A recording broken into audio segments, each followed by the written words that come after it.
Bienvenidos.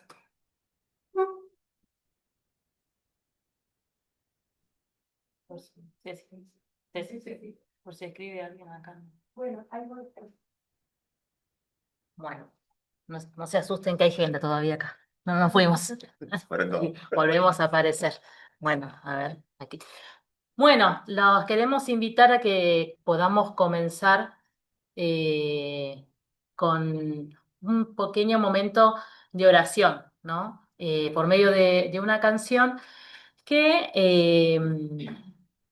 la solemos usar en miércoles de ceniza. Algunas comunidades la usan, otros no, pero bueno, nos puede ayudar a entrar en este clima de la cuaresma, ¿no? El miércoles de ceniza siendo el primer día que nos introduce, nos ayuda a iniciar en la cuaresma. Entonces le invitamos a que podamos escuchar esta letra. Va a estar escrita, así que también la podemos leer y seguir.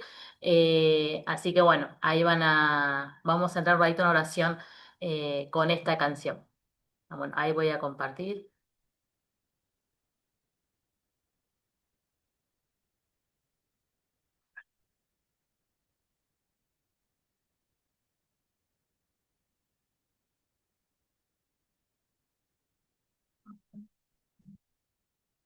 Acá.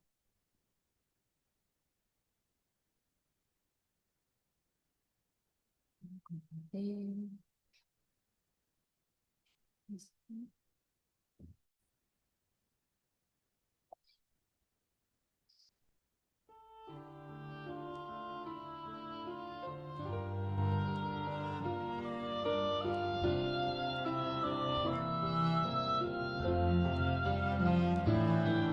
Con esta ceniza, Señor, renunciamos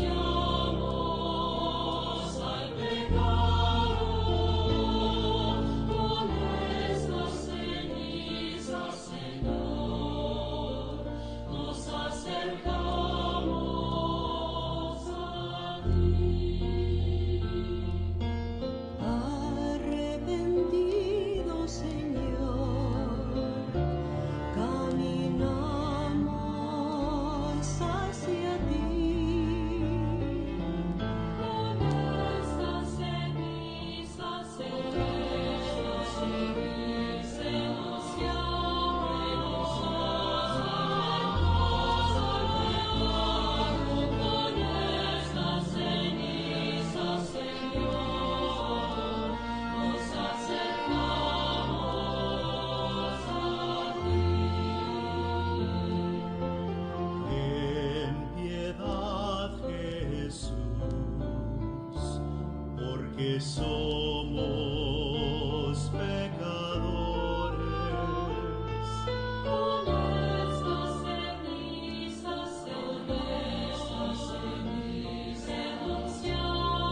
renunciamos al pecado. Con esta ceniza, Señor, nos acercamos a ti.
y le pedimos a nuestro buen Dios que nos ilumine y nos acompañe en este momento de compartir.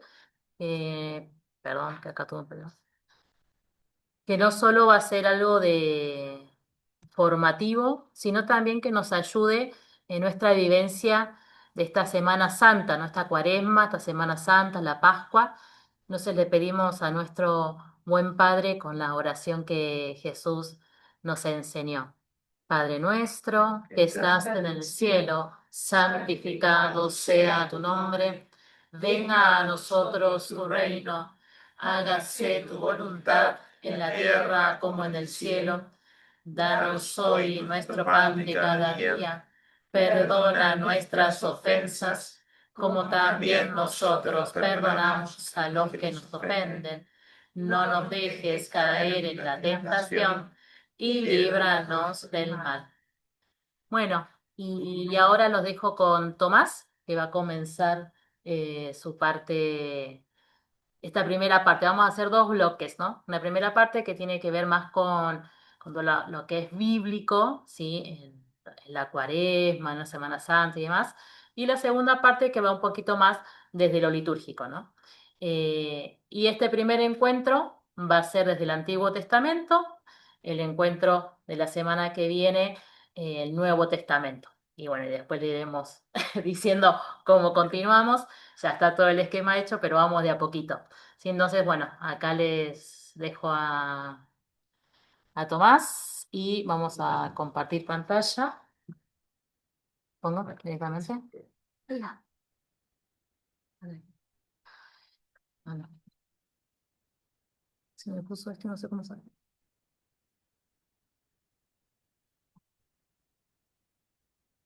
Sigue entrando. Siguen entrando personas y acá no sé que apreté algo del... No lo puedo sacar. Ahí está. Listo. A veces la tecnología nos ayuda y a veces se nos dificulta un poco, pero bueno, ahí vamos. Es este. Vamos a compartir pantalla. Si no se ve, me avisan. ¿Se ve correctamente? Acá, sí. Acá la gente lo ve bien. Y lo que están allá, Está bien, está bien. Es válida la respuesta, ¿eh? Pues para el examen final uno tiene la respuesta. ¿se ve? Sí, sí, se ve. Ah, bueno, Está todo bien. perfecto. Bueno, Sí, se ve muy bien, hermana. gracias. ¿Por qué es un perfecto?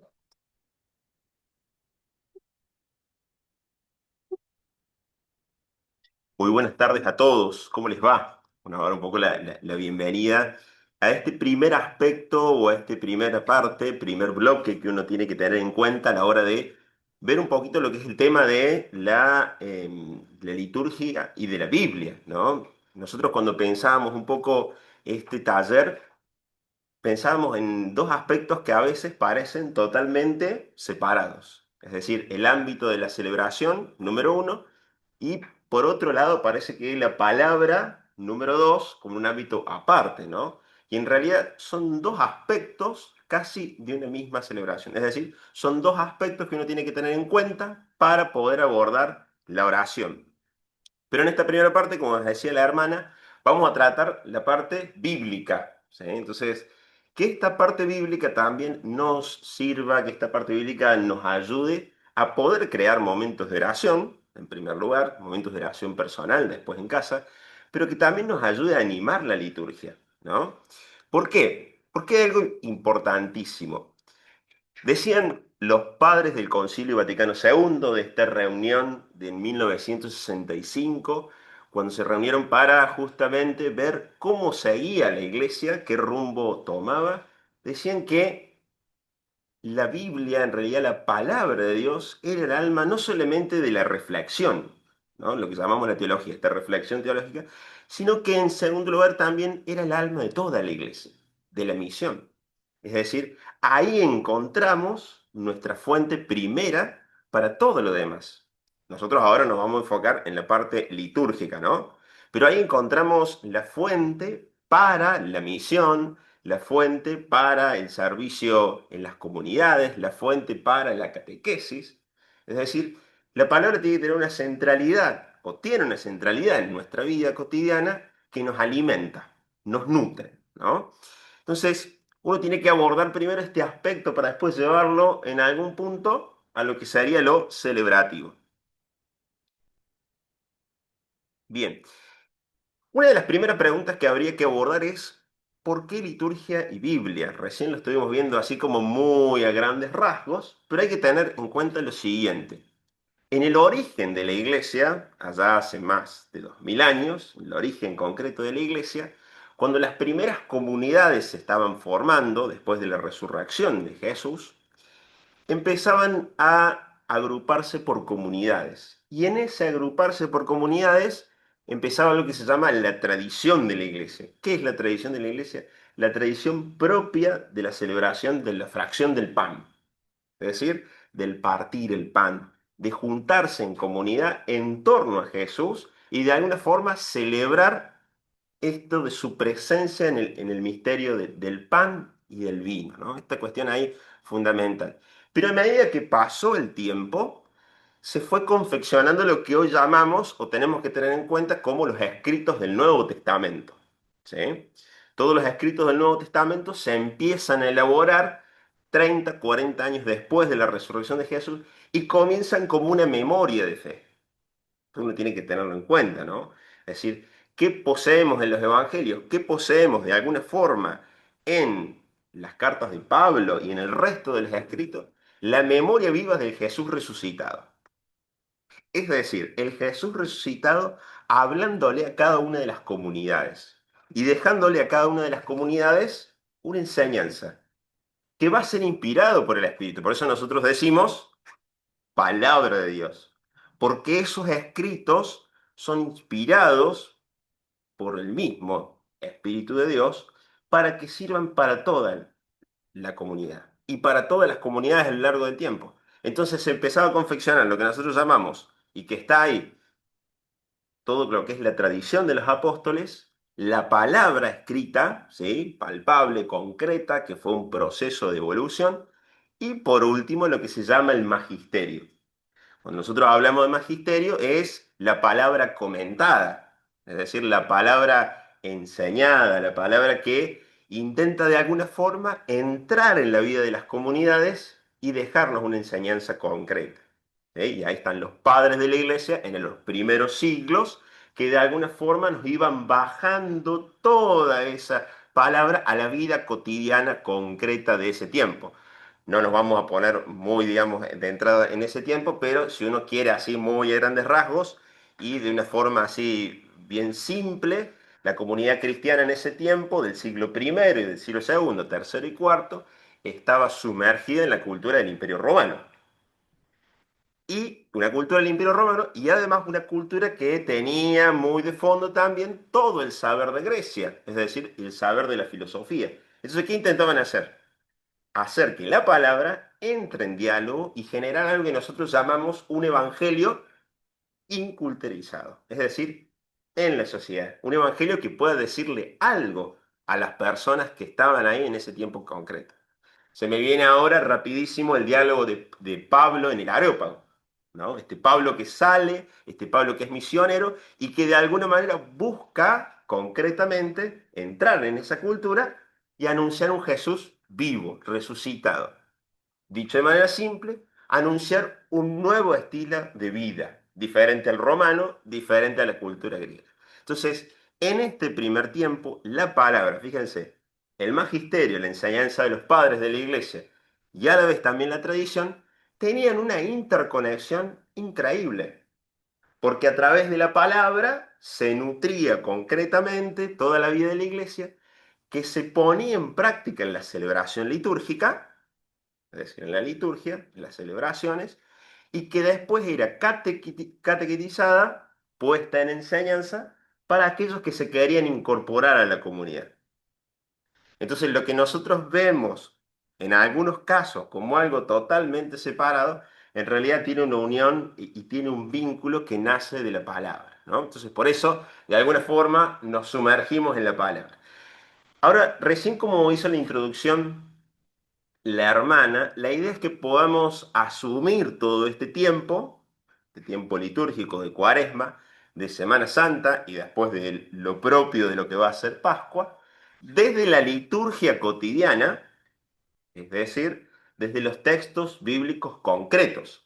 O sea, no vamos a seguir un eje temático así particular, sino que vamos a seguir el eje temático de las lecturas. Lo que vamos a presentar ahora, literariamente y bíblicamente, tiene que ver con las lecturas propias en este bloque del Antiguo Testamento y después en el siguiente encuentro en el Nuevo Testamento y así, ¿sí? Bien, vamos a arrancar con una de las lecturas, la Cuaresma en el Antiguo Testamento. Vamos a arrancar con la primera lectura del Antiguo Testamento del miércoles de ceniza. Y así vamos a ir haciendo un recorrido hasta llegar a la Semana Santa. Acá hay algo importante, como de alguna forma no vamos a hacer una seguidilla de lecturas así nomás, sino que vamos a tener en cuenta tres criterios o tres ejes para poder ver el tema de la Cuaresma, que son los ejes que de alguna manera nos orientan como comunidad eclesial a poder vivir este tiempo, que es en primer lugar la oración, el ayuno, la oración y la caridad, ¿sí? Son tres cositas que nos orientan de alguna forma a poder vivir este tiempo. Ahora, la gran pregunta que nos hacemos y que de alguna forma siempre es necesario hacerse es cómo vivir estas tres condicionamientos. ¿De qué manera? ¿De qué forma? Y de alguna forma también preguntarse, decir, a ver, ¿qué significa el ayuno? ¿Qué significa orar? ¿Qué significa el rezar? ¿Y qué estamos hablando cuando decimos de caridad? ¿No? Esas preguntas son como preguntas generales. Ahora esas preguntas generales las vamos a introducir en la literatura bíblica del Primer Testamento. Cosita rápida así como para hacer otra introducción. Recordemos que los escritos del Antiguo Testamento tienen alrededor de 3.000 años de elaboración. Es decir, nos estamos enfrentando o estamos entrando en una literatura que tiene una editorial de hace 3.000, 3.200 años de elaboración. ¿Sí? Escritos en distintos tiempos por distintos autores y de distintas maneras, ¿no? Entonces eso es importante a la hora de abordar. Estamos abordando la primera parte de la biblioteca. La segunda parte será el Nuevo Testamento. Vamos a arrancar en primer lugar con una lectura. Yo voy a ir leyendo en voz alta para aquellos que no tengan Biblia, pero quienes tengan Biblia sí pueden buscarla, pueden buscar y seguir. Recuerden una cosita importante también, lo que se presenta en pantalla tiene que ver con una traducción bíblica, ya sabemos, de acuerdo a las distintas traducciones podemos encontrar distintas riquezas, ¿no? Distintos términos, porque la Biblia escrita en el original está en hebreo. Después del hebreo pasa al griego, del griego al latín y después justamente llega a nosotros en nuestro idioma propio, el español y el resto. Pero en esa concatenación de idiomas, las palabras cambian, los significados cambian. Por ahí está bueno ver distintas traducciones, ¿no? Vamos a arrancar con la lectura concreta de lo que se leyó el miércoles de ceniza, ¿no? Que es la lectura de Joel capítulo 2, del 12 al 17 y versículo 18. Voy a ir leyendo y a medida que vamos a ir leyendo, entrando un poquito y sondeando en la palabra, la idea es poder ir sacando algunas conclusiones concretas, ¿no? Título general, el ayuno, quitar del corazón a aquellos que nos dan, ¿no? Arranco con la lectura de la palabra y voy a ir destacando algunas cositas importantes. Pero aún ahora, oráculo del Señor, vuelvan a mí de todo corazón, con ayunos, con llantos y lamentos. Fíjense, en esta primera parte del versículo del libro de Joel hay casi una centralidad. Cuando hablamos de ayuno, tenemos que hablar en primer lugar de el corazón, ¿sí? Es decir, el ayuno se centra en lo que está en nuestro corazón. El ayuno se centra concretamente no en lo exterior, vamos a ver que lo dice un poquito más adelante, no en lo concretamente exterior, sino en lo que pasa por nuestro corazón. Entonces, una de las preguntas fundamentales antes de abordar el concepto de ayuno, uno tiene que decir, a ver, ¿qué pasa por nuestro corazón? Esta pregunta de el libro del Génesis, ¿no? En el capítulo número 3, cuando Dios se acerca a Adán y le pregunta, ¿dónde estás? No es una pregunta geográfica, ¿no? Podría ser una pregunta geográfica tranquilamente, pero es una pregunta, en primer lugar, existencial, de un Dios que está preocupado por nuestra vida, de un Dios que se acerca y nos dice, ¿por dónde andás? Fíjense, no me quiero ir demasiado, porque si no abrimos una ventana y se nos va un poquito el tiempo, pero ahí con Adán ya tenemos la primera parte de la desobediencia, ¿no? Entonces Dios no se acerca a juzgar, no se acerca a condenar, se acerca al revés, a ver cómo está. Entonces la pregunta está ahí, ¿no? ¿Dónde estás? ¿Qué estás haciendo? ¿Cómo estás? Entonces el ayuno tiene que ver con eso, ¿no? Con un Dios que entra en nuestra propia vida y pregunta cómo estamos. Sigo con la lectura. Versículo 13. Desgarren su corazón y no sus vestiduras, vuelvan al Señor su Dios, porque Él es bondadoso y compasivo. Fíjense esto, ¿no? Es que se acerca, que pregunta cómo estamos, que nos quiere bien. Lento para la ira y rico en fidelidad y se arrepiente de todas sus amenazas. ¿Quién sabe si Él no volverá atrás y se arrepentirá y dejará detrás de sí una bendición, la ofrenda y la libación para el Señor su Dios? Pueden leerlo más detenidamente en casa, lo que queda, después voy a destacar algo, pero me quiero quedar con esto en esta primera lectura importante, ¿no?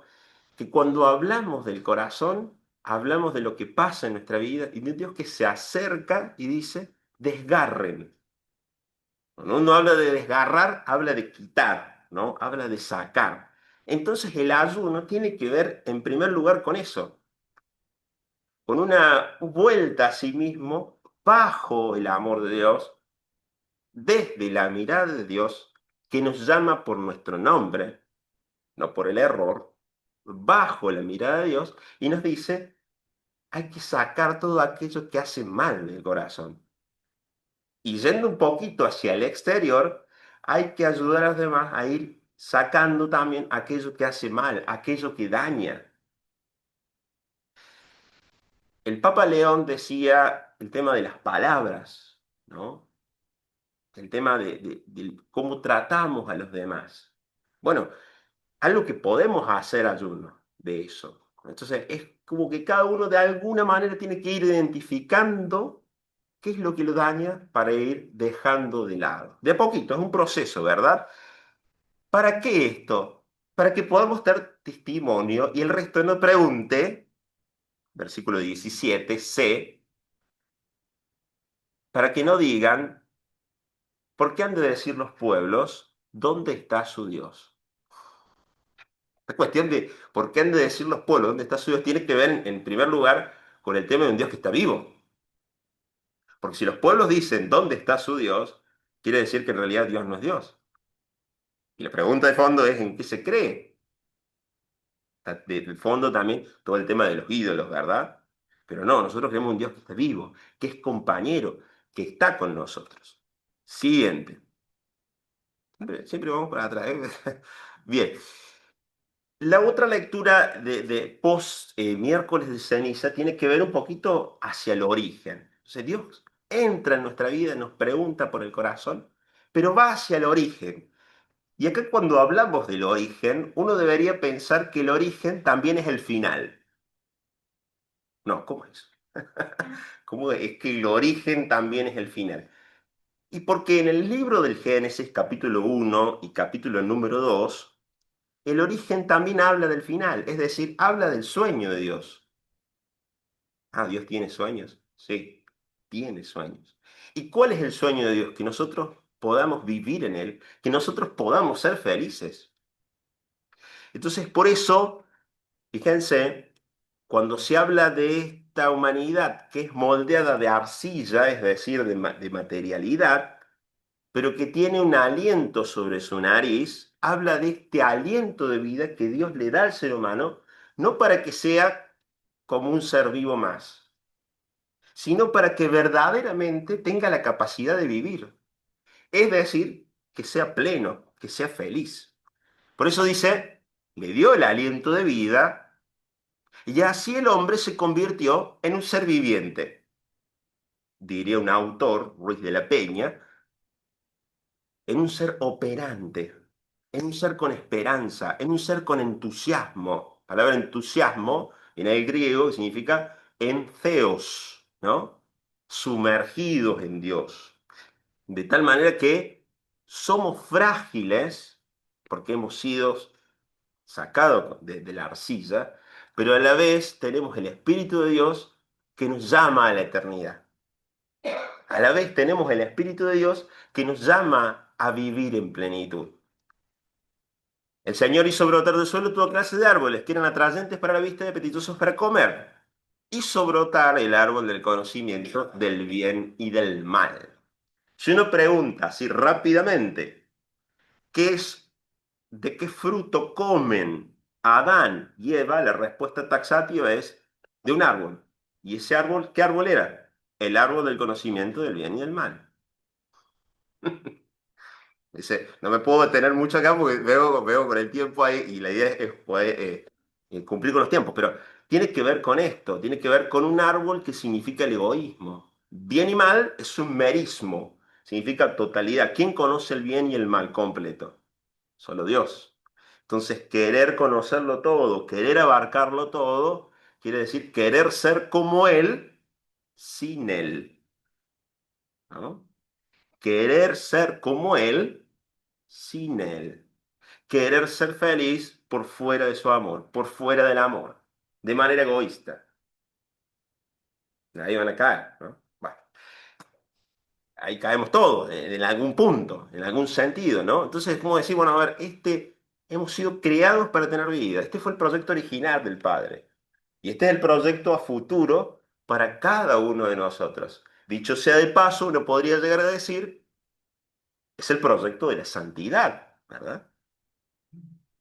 El intento progresivo y de a poco de vivir en el amor. No, no hay que apretar la flechita de... Después nos vamos, ya nos vamos, me parece un juego de la boca, nos vamos dos, tres casilleros para atrás. Bien, vamos con la ruedita del mouse. Perfecto. Fíjense, siguiente lectura que viene después. A partir de que Dios nos sueña, si uno sigue así a grandes rasgos la literatura del libro del Génesis, se topa con diversas caídas de la humanidad, ¿no? Hablamos de la Torre de Babel, primero hablamos de la complicación que hubo y la salvación en Noé, después hablamos de la Torre de Babel, es decir, una humanidad que concretamente en algunos casos se declinaba a salir del amor de Dios. Pero ya en Abraham, ya se busca de alguna manera crear una nueva humanidad. El proyecto de Dios en Abraham, un llamado a la esperanza en la oración. Vamos a leer así rapidito, un texto muy conocido que se lee usualmente, que también se lee en las catequesis, y que de alguna manera comprende un significado realmente importante. El Señor dijo a Abraham, pues, un detalle, no se llama Abraham ahí, ¿no? Se llama Abraham. Después Dios le cambia el nombre, no porque le cambie la identidad, sino que le cambia la misión. Lo llama a una misión más grande. Abraham tenía un proyecto de vida. Él quería hacer esto. Pero Dios no renuncia a su proyecto de vida. No lo deja de lado, sino que lo potencia. Toma ese proyecto de vida y lo potencia, ¿no? Vamos a ver cómo. El Señor dijo a Abraham, deja tu tierra natal y la casa de tu padre y ve al país que yo te mostraré. Yo haré de ti una gran nación y te bendeciré. Engrandeceré tu nombre y serás una bendición. Bendeciré a los que te bendigan y maldeciré al que te maldiga. Por ti se bendecirán todos los pueblos de la tierra. Abraham partió, como el Señor le había ordenado, y Lot se fue con él. Cuando salió de Harán, Abraham tenía 75 años. Fíjense, ¿Por qué subrayado cuando salió? Porque se puso en movimiento, porque de alguna manera tuvo la capacidad de escuchar. Cuando nosotros hablamos de que además del ayuno es una forma de entrar en el corazón para sacar lo que nos hace mal, también en primer lugar es una forma de entrar en el corazón para escuchar a un Dios que siempre nos llama. Es una manera de entrar en el corazón para escuchar a un Dios que tiene una propuesta siempre para nosotros, para nuestra vida. No puedo hacer muchas preguntas, ¿no? Uno dice, bueno, ¿Abraham la tuvo fácil? La respuesta es no, no la tuvo fácil. ¿Por qué? Porque Abraham, al igual que nosotros a veces, fue como un poquito ansioso. Entonces la cosa no venía, no arrancaba, y Abraham empezó a hacer el proyecto por sus propios medios. Sin embargo, Dios se le va a aparecer de nuevo y va a decir, no, yo te prometí algo. Mi promesa para con vos fue esta. Entonces, esa promesa se va a llevar adelante. Dios no se enoja con Abraham, lo entiende. Entonces, ¿por qué llamamos el padre de la fe? Y en algún sentido acá nos animamos también a decir el padre de la oración, ¿verdad? Porque de alguna forma Abraham estuvo siempre orando en el medio de su historia. Y eso no le significó no tener dificultades. Porque la fe no es para que se nos ahorren las dificultades, sino que es al revés. La fe es para poder caminar con Dios y con un Dios que es compañero. ¿Mm?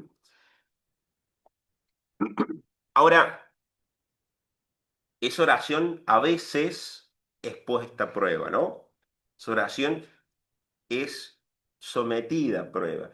Cuando hablamos de una oración que es sometida a prueba, no tiene que ver en esencia con que Dios la ponga a prueba, ¿no? No es una oración que Dios ponga a prueba, sino que de alguna forma en la vida misma aparecen desafíos, aparecen, como vamos a ver ahora, desiertos por los que hay que atravesar, por los que toca atravesar, y que de alguna manera uno diría, y sí, estaría bueno una nube que venga y llueva. Y sí, estaría bueno después de haber caminado tanto, una nubecita que corte un poquito los rayitos del sol, ¿no? Y sí, estaría bueno sentarse a una mesa y disfrutar, por ejemplo, una buena cena. Pero no, el clima es el clima y es lo que hay. Aún así, ese clima, Dios no se va a desaparecer, sino que va a estar acompañando. Vamos a ir leyendo en Éxodo 17, 1, 7. Estamos en la salida de Egipto, ¿verdad? Un poquito del contexto literario es ese, el pueblo que sale de Egipto. Toda la comunidad de israelitas partió del desierto de Sin y siguió avanzando por etapas conforme a la orden del Señor. Cuando acamparon en Refidim, el pueblo no tenía agua para beber. No estamos hablando de que no tenían un banquete. No estamos hablando de que no había un buen almuerzo. Diríamos los argentinos, un buen asado. Estamos hablando de que estas personas no tenían un vasito de agua. Una situación crítica, desesperante. Y una situación que uno dice amenaza la vida de directo, de lleno. No es una cosa que decir, bueno, uy, no pueden ir, no pueden ir a disfrutar de un helado. No, no están teniendo agua para beber. Entonces acusaron a Moisés y le dijeron, danos agua que podamos beber. Moisés le respondió, ¿por qué me acusan? ¿Por qué provocan al Señor? Pero el pueblo, torturado por la sed, protestó contra Moisés diciendo, ¿para qué nos hiciste salir de Egipto? ¿Solo para hacernos morir de sed junto con nuestros hijos y nuestro ganado? Tremenda la acusación que tenemos ahí, ¿no? Acá se deciden dos cosas.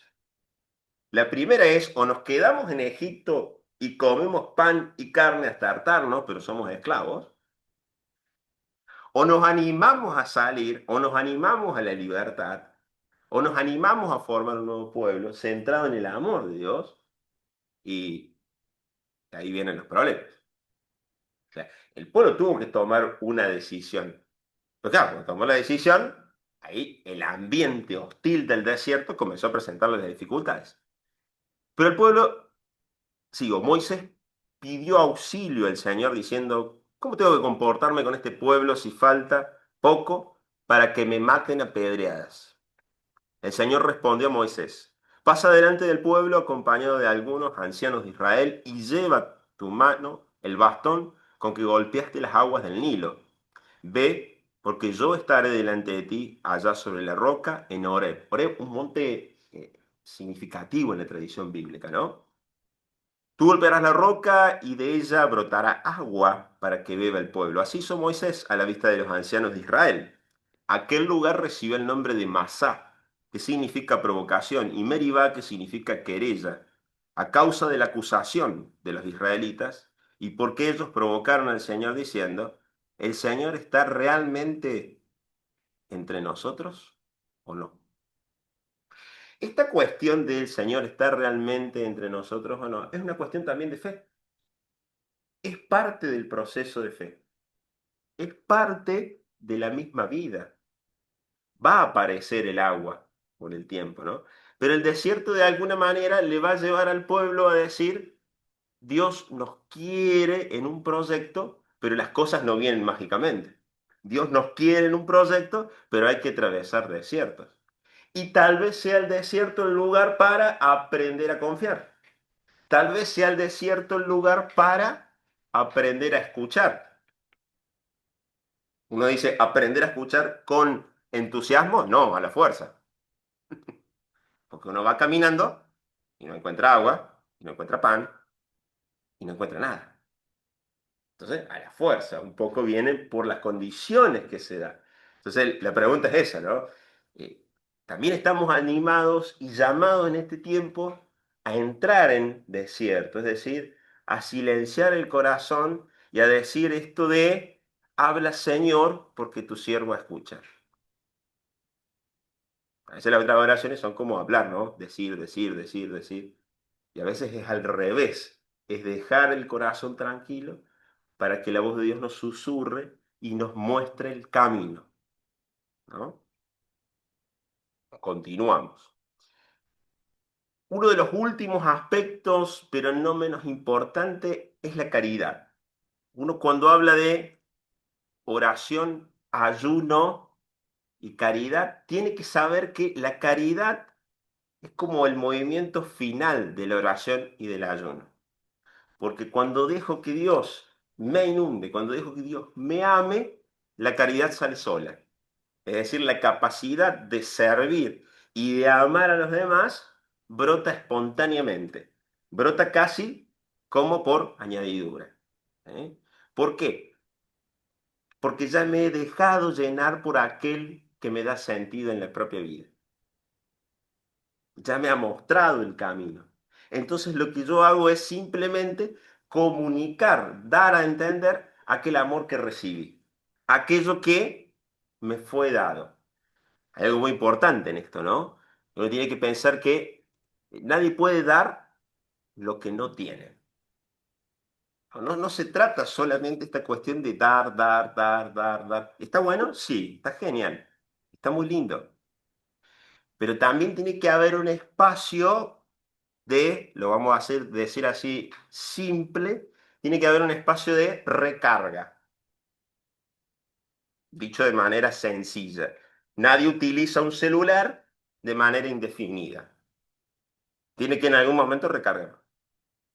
Y a veces, como dice, a uno le gustaría que el celular fuese infinito, ¿no? Pero no, las cosas no funcionan así. Uno tiene que decir, se me quedó sin batería, tengo que cargar. ¿Cuántas veces nos pasa que decir, tengo que cargar el celular? ¿No? O pasa también, al menos me pasa a mí, uno utiliza el celular indefinidamente y de repente saltan las actualizaciones. Actualizar software. Actualizar software. Después. Claro. Es un problema. Hasta que va pasando el tiempo y ya el software se actualiza solo. Porque es como decir, bueno, que querés quedar obsoleto. El celular así, a ver, no vas a quedar obsoleto. Bueno, también nos pasa a nosotros en la vida, ¿no? Un Dios que constantemente está diciendo actualizar software. Actualizar software. Después ya viene la actualización, viene sola, ¿no? Entonces, como que de alguna manera esa actualización es para una mejora. Esa actualización nos lleva a ser felices, pero también nos lleva a hacer felices a los demás. Nos lleva a ser plenos, pero también nos lleva a hacer plenos a los demás. De a poco, en un proceso. No de un día para el otro. Esto no actúa de manera mágica, sino que es un proceso. Acá se hacen muchos talleres y retiros de barro, ¿no? ¿Y quién ha hecho un retiro de barro, Sí. de cerámica? ¿Y quién ha hecho un retiro de cerámica? Eh, lo digo por experiencia personal. A veces cuando uno intenta hacer algo, no sale. Voy a ponerme acá un ejemplo sencillo, ¿no? Quería hacer una taza. Una taza como la que uno compra en cualquier lugar. Una taza así, hecha en serie, ¿no? Y claro, no salía, no salía, no salía. Y el problema, por ejemplo, para mí era la orejita. No fue la orejita. Dije, bueno, listo. Volvemos todo de nuevo y no se hace taza. Se hace vasijita.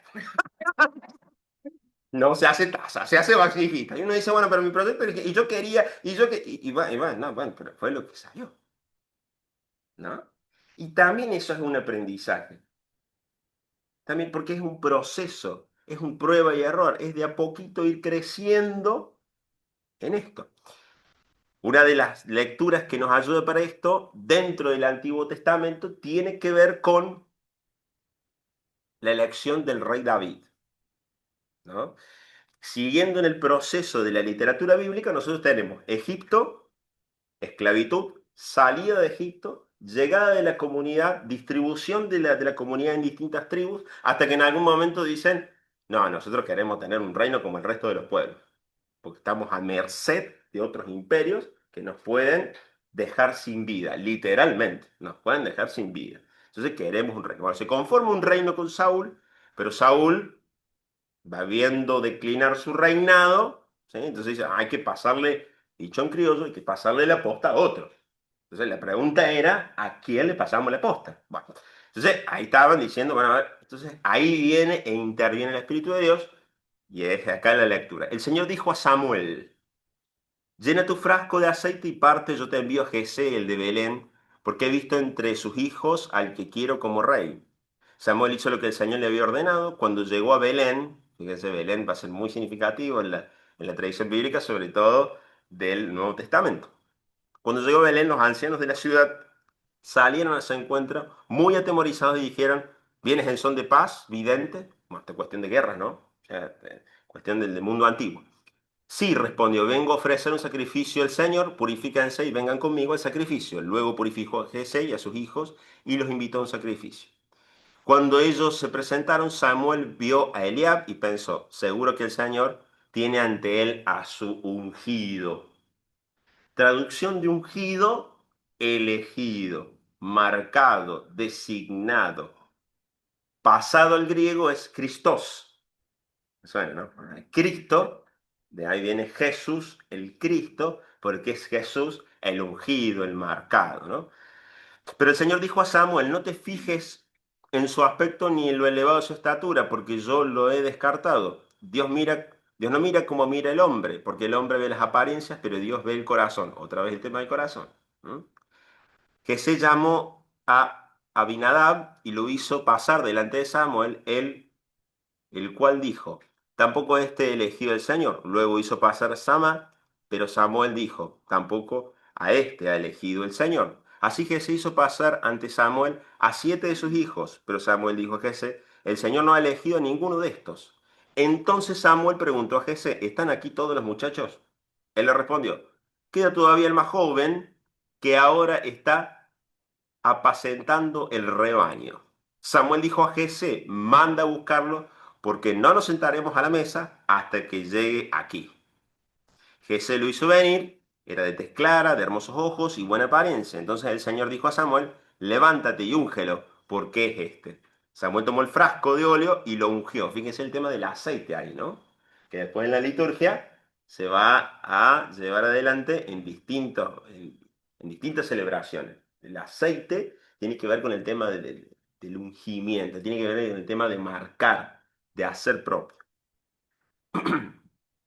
Que se lo hizo, úngelo porque es este. Samuel tomó el frasco de óleo y lo ungió en presencia de sus hermanos. Y desde aquel día el Espíritu del Señor descendió sobre David.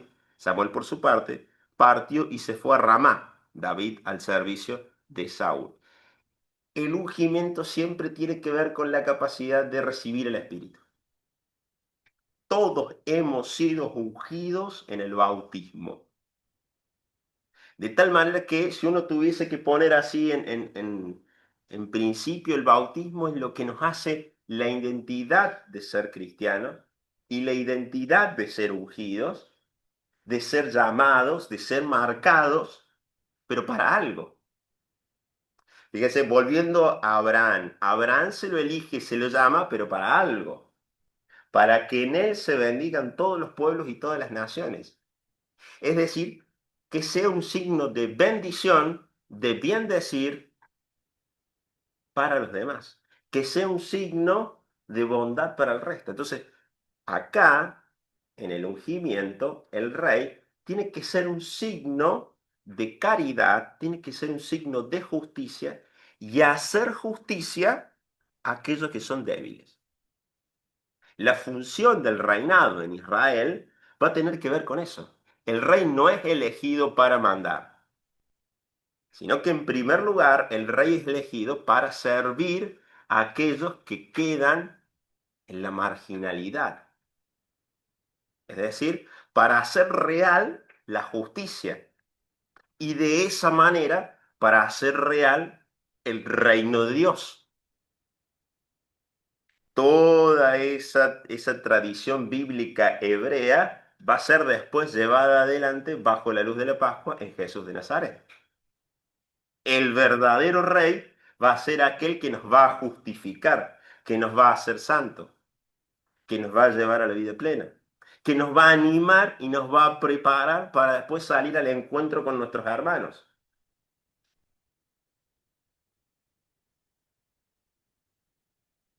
Cinco minutos. Vamos a hacer un repaso rapidísimo, así después le podemos dar el lugar a la hermana Amira con la última lectura. No la vamos a leer, pero sí vamos a entrar, digamos, en el contexto general. Ezequiel, 5 minutos, un problema. Es un problema grave. ¿Cómo se hacen los reels de TikTok? Así, sí, en 2 minutos se hace. Ezequiel es un profeta del año 500, 600 antes de Cristo, que está viviendo un tiempo muy complicado, porque Israel ha sido sometido bajo el imperio de Babilonia, y él está en la esclavitud, él ha sido deportado. Entonces, el problema que está viviendo Ezequiel junto con todos sus contemporáneos y con todo el pueblo de Israel tiene que ver con no estamos en nuestra tierra. Hemos sido puestos de nuevo como esclavos, hemos sido sacados de la tierra. ¿Qué pasó con el templo? No tenemos templo, ¿no? El pueblo se ha desmembrado. Entonces, la lectura de Ezequiel 37, del versículo 1 al 14, tiene que ver con esta parábola que se nos presenta en la cual Ezequiel tiene una visión que es llevado y encuentra huesos secos. Y el Señor lo dice, hijo de hombre, profetiza sobre esos huesos. ¿Qué está queriendo decir? Con tus palabras y por medio del Espíritu, es decir, el Espíritu por medio de tus palabras, esos huesos van a revivir. De trasfondo tiene que ver toda una simbología con el hecho de que el pueblo va a volver a levantarse. Y voy a leer así, rapidísimo, lo subrayado. Vi los huesos tendidos en el valle. Entonces el Señor me dijo, ¿podrán revivir estos huesos? Situación de muerte total, ¿no? Me resuena a esto que Jesús le dice a Felipe, ¿podrán comer esta gente? ¿Cuántos panes tenemos? ¿Puede comer esta gente? Son preguntas interesantes, ¿no? ¿Podrán revivir estos huesos? Entonces, él me dijo, profetiza, hueso seco, escuchen la palabra del Señor. Yo voy a hacer que un espíritu penetre en ustedes y vivirán. No había en ellos espíritu. Ven, espíritu de los cuatro vientos, sopla sobre estos muertos para que revivan, ¿no? Esta cuestión del espíritu que vuelve a dar vida, ¿no? No se puede, no podemos solos. El espíritu viene en nuestra ayuda para poder llevar adelante esto que Dios nos propone. Y casi como uno diría, de manera sintética y resumiendo estas lecturas, deberíamos tener en cuenta estas tres cositas, ¿no? En primer lugar, el ayuno, como decíamos, un tiempo para renovar el corazón, aprender a desgarrarse, desgarrar y desgarrarse, ¿no? Sacar todo aquello que nos hace mal, todo aquello que impacta en nuestra vida y que de alguna manera nos hace daño, ¿no? Un Dios que se muestra, fíjense, en lo esencial de nuestra vida. Y esto hace referencia a la lectura del desierto. En el desierto no hay nada, pero lo único que se tiene es a aquel que nos ama, ¿no? Esta lectura, esta oración de Santa Teresa, nada te turbe, nada te espante, todo se pasa, la paciencia todo lo alcanza, quien a Dios tiene, nada le falta, solo Dios basta. Es la intuición también de Ignacio de Loyola, ¿no? Esta cuestión del principio fundamental. Eh, un aspecto de decir, bueno, a ver, ¿qué y dónde está nuestro fundamento? La oración es lo primero de todo, el principio de nuestra esperanza, lo que nos da ánimo a seguir. Una oración que nos lleva a aprender a bendecir a nuestros hermanos, ¿no? A decir palabras que hagan bien, ¿no? Pongo un ejemplo así sencillo y después acelero un poco más.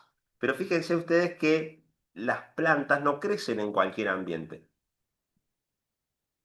Primero porque a lo mejor no es el lugar, pero una planta crece en donde hay un buen ambiente. Y hay muchas personas que uno dice, bueno, les hablan a las plantas. Y uno dice, pero ¿por qué les habla? ¿Qué? No, y la planta crece. ¿Pero por qué? Porque de alguna manera hay un ambiente de bendición. Hay un ambiente que bien dice, ¿no?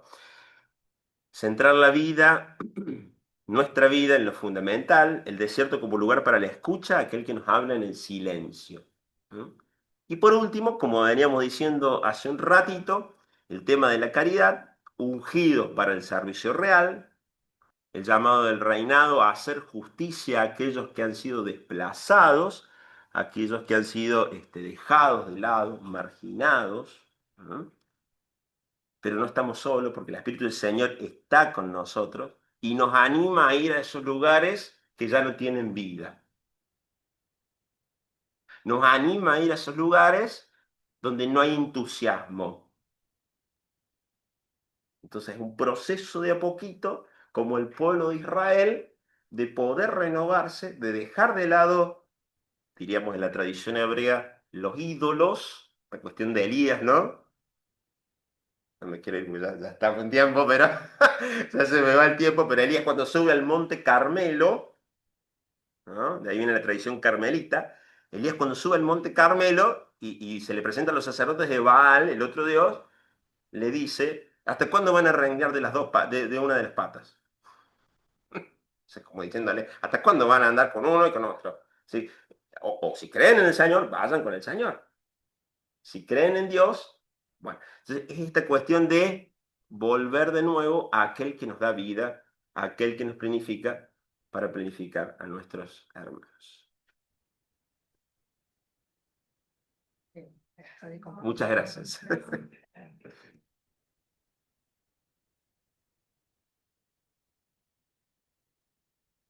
Bueno, vamos a dejar de compartir pantalla.